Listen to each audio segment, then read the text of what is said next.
crystal on with, and there's a turquoise crystal right here. And this did not plate because it's quartz, it's just been dyed blue. So I didn't have to worry about it conducting electricity. So that's it. How did you come about using the acorn?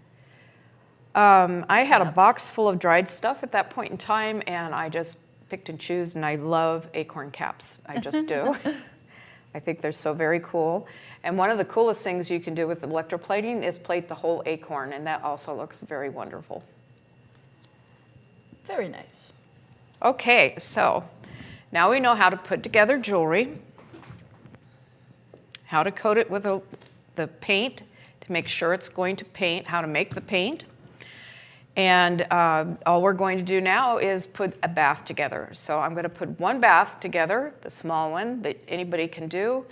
And I'm going to start it, and then while we're doing that, I'll show you how to do a little bit bigger bath.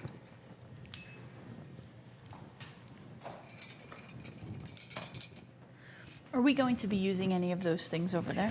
Nope, I can move all this. That would be fine.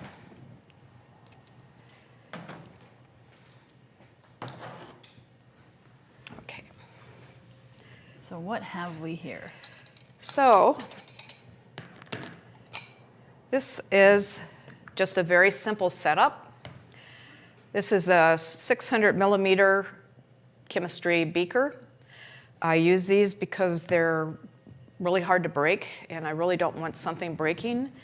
I use it for a lot of stuff because I also use it for a container that I can drop a stone in while I repair something on a chain to keep it cool and the stone from breaking, but yet the glass doesn't break when the torch goes over the top of it. So these are really nice, hardy, hard to break things. Not to say they can't be broken, but if you drop it from a tabletop to the tile floor, it will break. Yeah.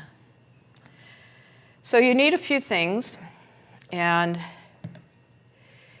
this is a piece of 8-gauge wire that's been hammered flat, and the ends curled down. So these actually curled out a little bit more than I had to be, but I had this piece of wire already, so I didn't want to have to try to cut it, and I didn't. I hammered it flat. I bent the ends down so that they would fit on the side and hold my piece. Clever. So the one thing you have to do is your wires have to be clean. So I can see deposits on here. We used this in class the other day.